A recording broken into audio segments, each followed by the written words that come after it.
How's everybody doing? Coachella, what is up? I've always wanted to do that. I didn't know it'd be on a speaker stage first, but well, it's good to be here with everybody. We're here with Jaden and Drew from Just Water, and we're going to talk about the amazing work that they're doing, but also about water scarcity, the climate crisis, and really the issues of our time that I think everyone in this audience can agree that we have to work on as a country and that we have to lead on.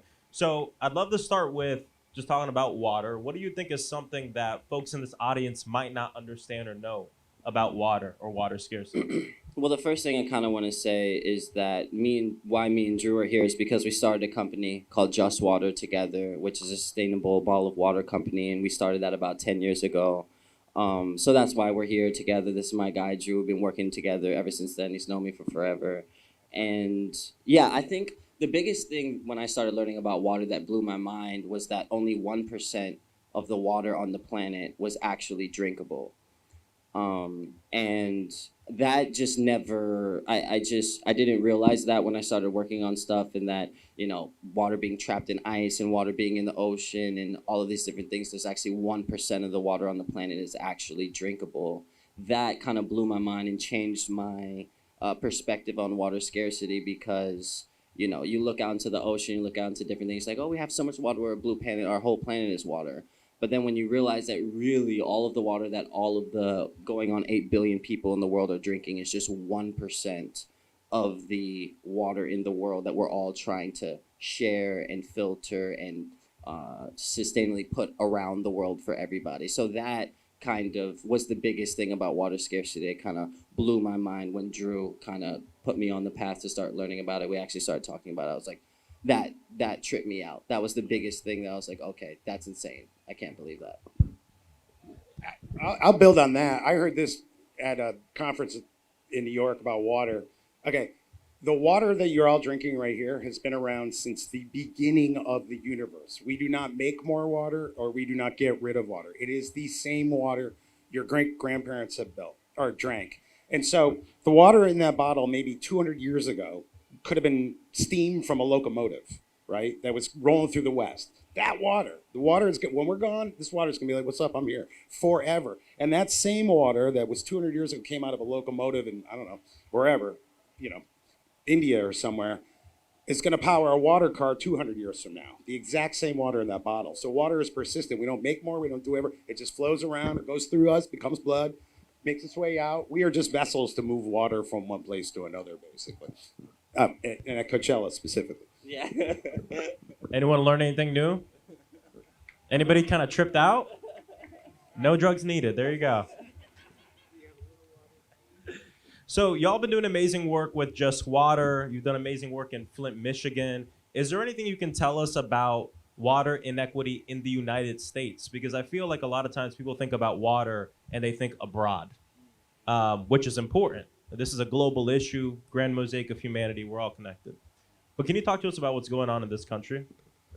Yeah, I think that there's a lot more water issues in the country, specifically with problems like things that are happening in Flint, and water filtration issues and contamination of water is getting really bad. Like, I just saw something terrible that happened with like a train and an oil spill and the contamination of a river, and that's just so horrible. And I feel like things like that are happening at all times just around. And I feel like when we look at the world like, oh, we just have an infinite amount of water, and if we don't look at it like it's just 1%, it's the same water like forever, that it's easy for us to be like, oh, we're just going to spill oil in this, or we're just going to do this, or we're going to let this specific group of people in this area, we're not going to give them access to clean water because we don't think that they deserve it, or whatever they're thinking, or that these are people that are being kind of discriminated against by society. And one of the ways that it happens is also through not having access to clean water in specific Black and brown neighborhoods as well. And that's something that people don't think about when it comes to water scarcity, and how certain groups of people can be affected by water by them not having access to clean water. And it really happens a lot more inside of this country than we imagine, or that, it gets reported. It's happening consistently, constantly, all the time. And it's really sad. It's really sad. Yeah, which is something to that. There's a term that's been very popular recently. It's adding the word justice on the other side of environment, right? Environmental justice. And when Jay and I were like, "Yo, let's do water in Africa, bro," and the guy in DC is like, "You guys are high. You don't have enough money. You don't have enough fortitude." He's like, "Look at America. Turn around. Look at Flint. Look at Jackson. Look at Newark."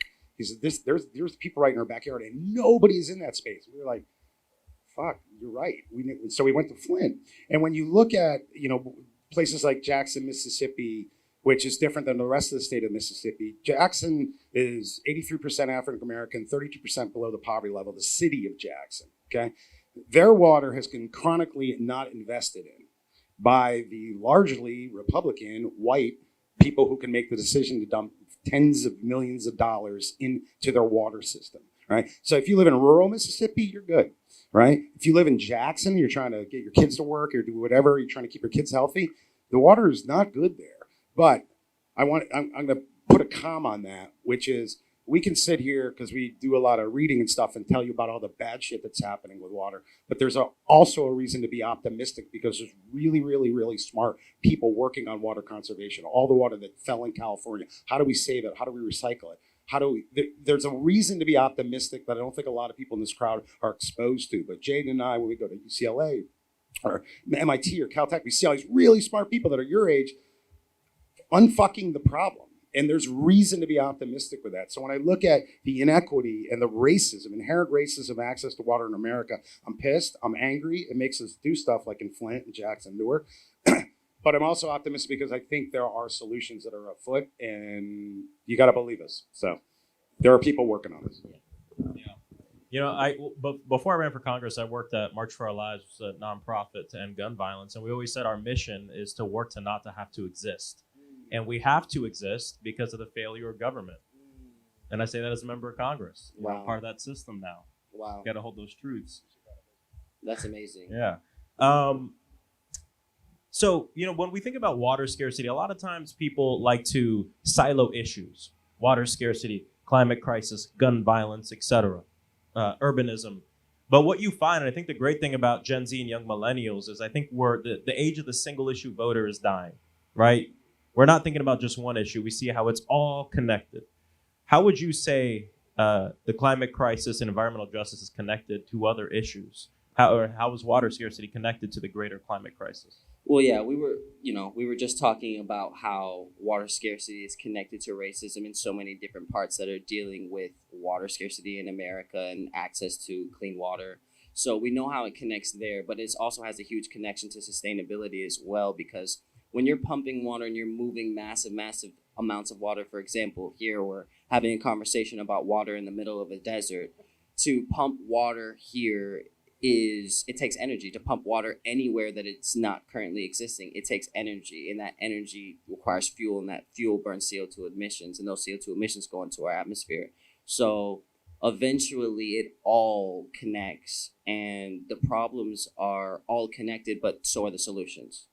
And that's the upside to it, because you can then have a solution that's coming with water, but then it's now helping all of these different issues that you didn't even know were happening, But like Drew said, there is so many different amazing people around the world that are currently working on different sustainable ideas when it comes to water, recycling, so many different things. And we've had the pleasure of seeing some of them, but yeah, there's a lot of amazing things happening out in the world. But yes, they are all connected, specifically with the energy that requires to move water, and also that requires to filter the water, because I used to talk to Drew all the time. You're like, why can't we just filter water out of the ocean? It's like, you can. It just requires so much energy that it's almost not worth that amount of water for the amount of energy that it would require, But once again, there's people working on that as well, and trying to make a more sustainable version of that.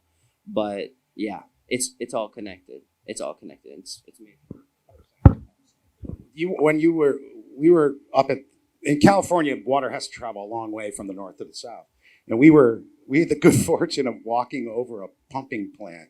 It looked like it was out of the Terminator. It was crazy, right? So it's like huge, like bigger diameter than me on your shoulders, pipes, just to push the water down to LA. Yeah. And it's like, think about you carrying a gallon of water up that hill. You'd be exhausted. It's impossible. You wouldn't be able to do it. And this is millions of gallons of water a day, and it's all energy. But so when he was talking about like, hey, Drew, why can't we just filter the ocean water? And I was like, well, it would take a tremendous amount of power from oil, coal, or natural gas. Well, what if we power from wind or solar? And all of a sudden, it really changes the conversation about the intersection with water and energy and water and climate change. There is no single issue. We're water guys, but we understand the energy, baseline on it. And so when you think about energy innovations that are helping to decarbonize the planet, et cetera, those are really helping water at the same time too. So you should care about everything. You can be a water person, but you got to be an environment person, a conservation person, an energy person, a political person. Believe it or not, there's a correlation between climate change and some of the Appalachia substance use disorder issues with fentanyl and opioids, because we're using less coal. That's a good thing. But that's the livelihood for generations of that environment, right? And so the economic prosperity, as we say, oh, we should just get rid of coal altogether. We are totally ignoring the entire Appalachia economy, and that's not fair. That's not right. So we have to think about it from an economic standpoint. When you're looking like, how does climate change affect drug abuse? It 100% does, because it's declining economic viability in West Virginia. Anyway, that was a long answer, but everything's connected. It's a big ecosystem. Yeah, that's what we talk about, a just transition, right? It's keeping everybody in mind, the workers, everybody. And it doesn't mean we don't have the goal of zero emissions. It means we do it with understanding the humanity of all of our people. But Jaden, you said something I kind of want to talk about, because we have people in this audience who, some people probably do work in advocacy. People are here and just curious. And the question you asked about the ocean and filtering the water, would you say you were an expert on water before you got involved? Absolutely not. I feel like I just had passion. I feel like I almost knew nothing, and Drew kind of walked me through the process of teaching me together. Yeah. And then Drew would go away into MIT, into Caltech, and he would meet with professors and talk with people and learn and take times. And then he would come back and then he would say, hey, this is what I learned. This is who I met. You should meet this person. We should go to this lab. We should go to this factory where they make filtration systems. You should learn about filtration systems and water, and this is how it works. And the 1%. And then it was kind of just like a tour that we went to different colleges, to meeting with different professors and learning and taking that time to really to study, to watch the documentaries, to read the books, and to find my own specific interest within it as well, because it's one thing to say, oh, I care about the world and about climate activism and everything, but there's all these specific different niches. It's like music. It's like saying, oh, I care about music. It's like, well, there's specific things within genres within music that people can say, oh, this is my favorite. This is what got me into it. And I started to learn those things as Drew started to take me through that process.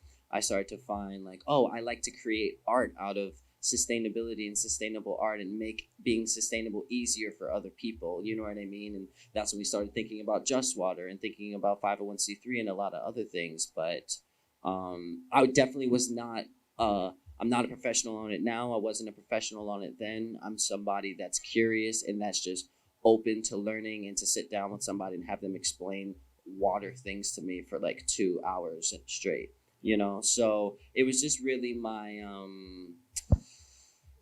it was a mixture of fear and excitement and curiosity that just drove me down this rabbit hole, and I'm just really glad that I went down, because as I get older, it's just becomes more and more relevant every single day, and it's just something that I care about more and more every single day as well, and a lot of young people are starting to think about it and care about it as well too. But I think that there's a lot of cool artistic solutions that are currently being worked on right now and that are coming, and it's going to be awesome.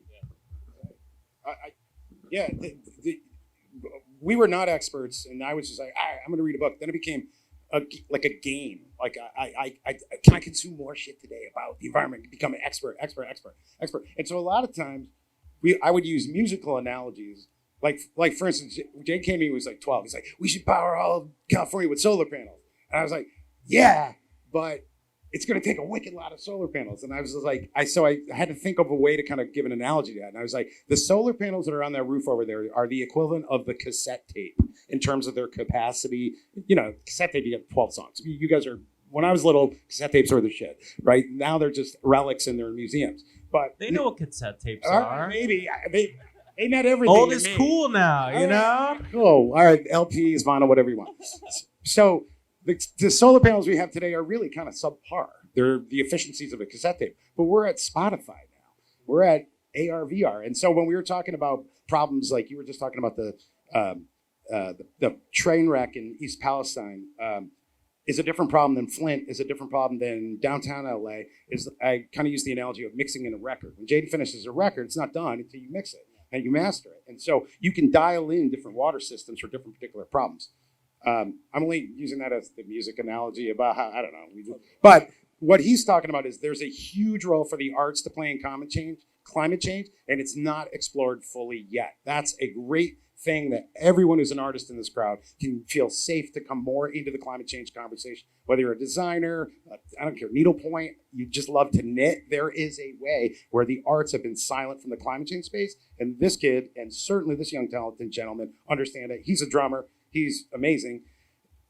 They're artists at their heart, and he's in politics and he's in activism. There's a huge role for anyone in this crowd that's an artist to get involved with the climate change conversation.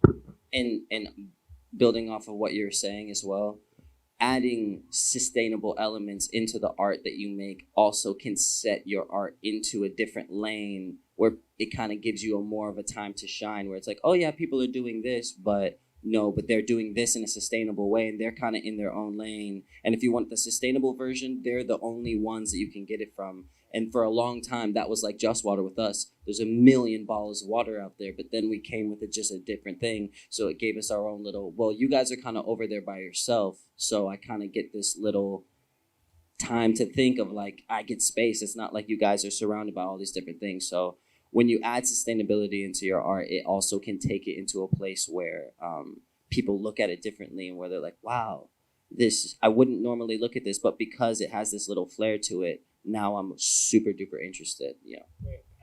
So this truck pulls up to my driveway and I'm like, who is this? What is this? The door opens up and it's one of Jaden's buddies and there's this bench and it's kind of heavy. It's a purple bench. I'm like, what is this? He goes, Jaden wanted to give you a bench. I'm like, all right. And it was really heavy. So we took it off and I was like, dude, what is this bench? He goes, this is a, tell me about the bench. So the bench is like 70 pounds of recycled plastic. It's just pure recycled plastic, only purple plastic, and it's made into this bench. And it's recycling so much plastic just in this very, very small space. It's such a dense amount of plastic. And if things like that were produced around the world where there's these park benches everywhere that are made out of recycled plastic, then that would be recycling so much plastic for that community that it would take so much stress off of everybody else in that community to be like, oh, you have to recycle every single thing that you, or it's like, or yes, you have to recycle everything you do and then just buy this bench. And that's going to be like a full year's worth of everything you threw away is in that freaking bench, you know? So creating these closed loop systems where people can just go into a store, buy a bunch of stuff, go home, put it in their house, but they're contributing to a world that is, you know, a closed loop system of fully all of their products are made out of recycled plastic, you know, and that's just a version of how you can use art to truly create something different and make a better world for the future in a real way. No, I love this because my next question has to do with this, and I'm actually doing a conversation right after called Bridging the Gap Between Cool and Consciousness, which I think is, the art is a great medium for that. So if y'all were elected officials, you know, because I look at a lot of my colleagues and I love a lot of them, but I think a big problem is people have difficulty connecting, especially with young people. And with people who just are not thinking about politics every day, which we should live in a world where no one has to think about politics every day. We can just live our lives. What would you do to connect with your people? Connect the policy, which is all wonky and this and that, to people's day-to-day life. That's a next level question, one. But two, I guess, you have to meet people where they're at. You know, you have to talk to people where they're at. So, I would try to connect with different groups of people by meeting them where they're at and listening to people more so than trying to talk to them and tell them what I was gonna do. I'd probably go around and listen to everybody and then try to meet them where they were at, you know. But that's, you know, I applaud you because what you do, like, that's a very hard game, you know, and you're playing with the big dogs up there. So that's not for me. But, you know, I think that listening to people is really important when it comes to helping them, you know. So Jaden, 2024. Yeah, I was just gonna say. There you go. Got some volunteers here. I got my little denim suit on. Yeah, you're all good. So, Thanks. To build on the listening part of it, first of all, I would just talk to Gen Z, all right? Because I didn't wear this shirt because it was particularly fashion forward. I wore it because I have a message to say that when all of you turn out, we win. The articles and the issues that we're worried about that are trying to be sucked away from us are eventually the people that are doing that are going to die out, all right? This generation and the generation below Jaden's and Maxwell's is the future. And one of the great things that I learned from observing March for Our Lives is that, you know, there's a lot of things that happen with gun violence. There's people that have survivor's guilt and people that, you know, maybe their friends had unfortunately passed away. When they go to March for Our Lives in DC or anywhere, they go, oh my God, there's a bunch of people here just like me. And the community, especially after COVID, when we've been so isolated, I would encourage Gen Z community and also to understand the word activist in the 70s was somebody who walked with like a save the whales, no nukes, or sat in a tree to prevent a high rise going up. The word activism is 100% the real deal right now. Every single one of you, I don't care what your professional career is, should put a comma in the word activist after your name. Jaden is a rapper, actor, designer, comma, activist. You don't need to because you are in activism. So you're just already there. So whatever you're going to do, science, math, I don't know, web design, comma, activist. That my thing would be to let this generation know about that. Them acting, caring, giving who actually works. And it might not be happening on the timeline you want, but it is happening. This kid's in Congress. That's insane, right? That's the tide is turning. This is the future, you know? I just say go talk to Maxwell Frost.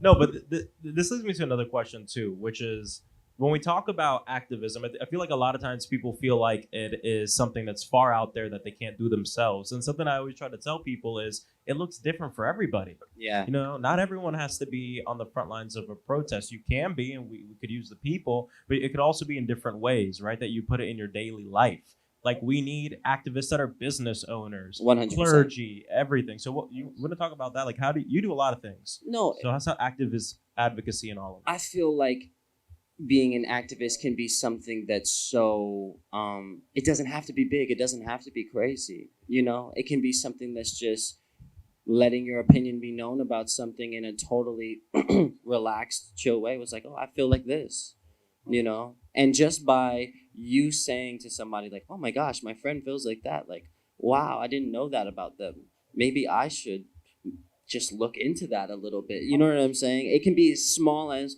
oh well, I think this.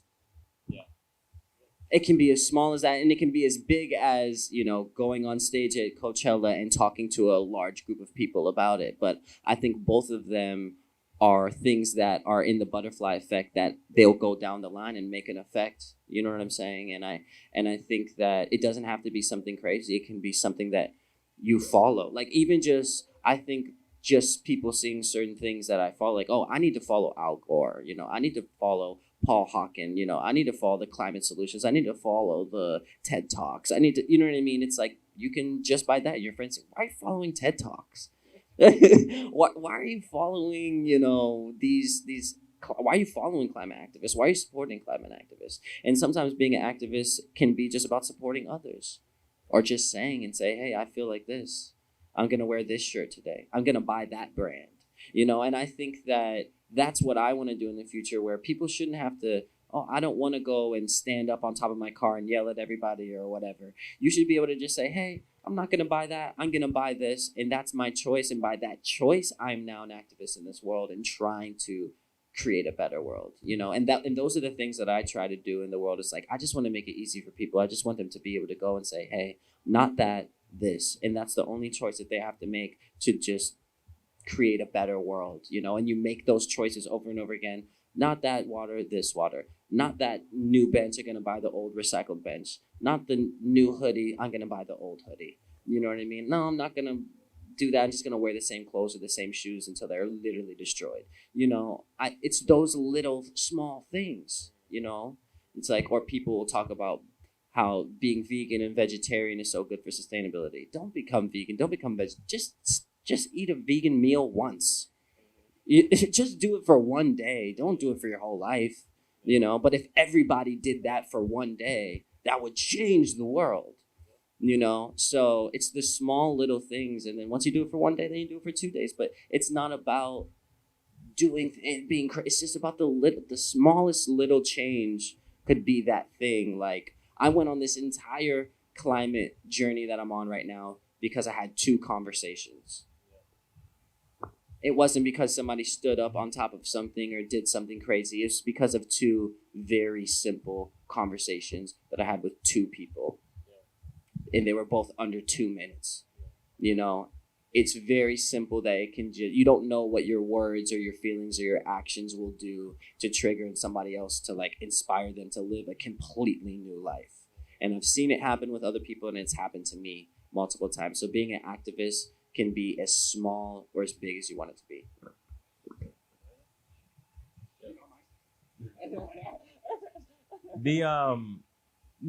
This is great for people to hear too, because I feel like a lot of times when we talk about sustainability, a lot of whether it's in diet or the way you buy things, a lot of times it's out of reach for a lot of communities in terms of it being expensive. Something that we're doing in Congress right now is we're working on something called the Farm Bill. And the Farm Bill is going to be instrumental in a lot of different things and talking about how we get our food and everything. And you'd be surprised that the government spends so much money on subsidizing the wrong crops. And that's why you go to, McDonald's and a, burger is going to be cheaper than, fresh produce. And that's why you see a lot of that trickle down to different communities. But I always think it's important for people to know that, don't feel bad or shameful if you, number one, don't have the resources or this and that to take part in sometimes what's the model sustainable person. Because it looks different for everybody. Yeah. So y'all seem to be climate optimists, right? You're optimistic about the future. We have this existential climate crisis. It can be scary. I'm from Florida, right? Just last year we had a hurricane that literally decimated an entire town, Fort Myers Beach. So it's easy to feel down in the dumps about it. But at the end of the day, we have to have that joyful resistance. How do you have that joyful resistance? Why is it important? I think it comes from us seeing what's happening in the world and seeing young people get up and be excited about that, or even things like this being able to happen at a place like Coachella.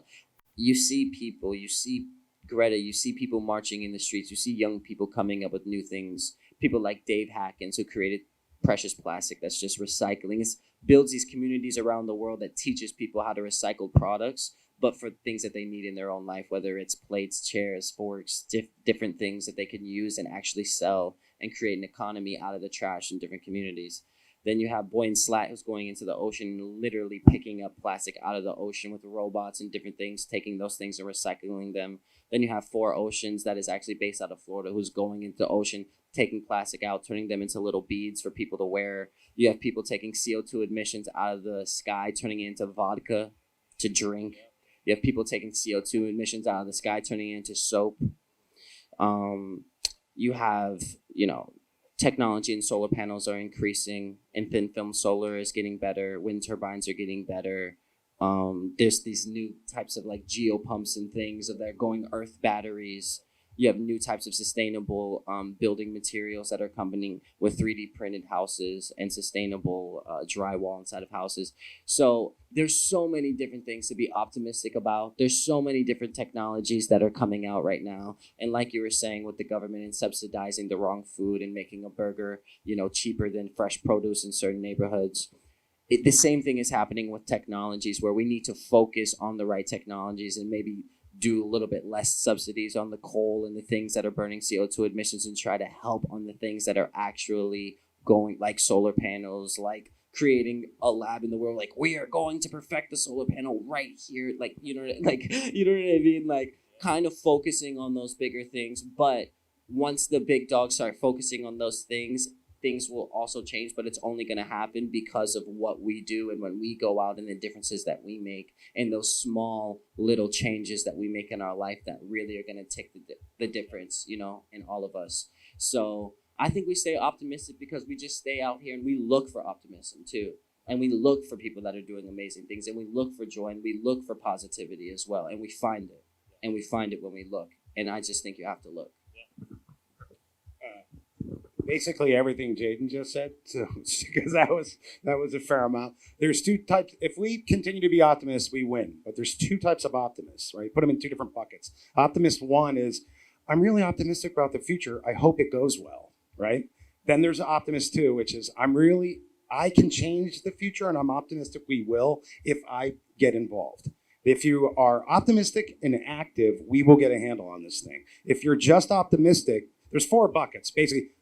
Optimistic and active, optimistic and then there's like the world sucks and I'm gonna do shit that is gonna make it suck more. So it's like negative and active. So there's, when you say climate optimist, it's a role for all of us to play. When, you know, Jaden's seen some things all around the world that are really, really impressive, and I don't expect many people in this room to be like, oh, I really want to pursue nuclear physics, because it's hard, it's tough, and it's a lot of work. But you can become a fan of nuclear physics and understand it like a game. And the more you know about it, the more you're going to lay in. When he was just saying incremental activism, that's it. Just follow Jaden. Just like something. Sign up for everything. Sign up for every email. Sign up for everything. Information. My inbox is insanely optimistic because I just signed up for optimistic shit for the last decade and stuff. And I also get I do a lot of political contributions, so I get a lot from him.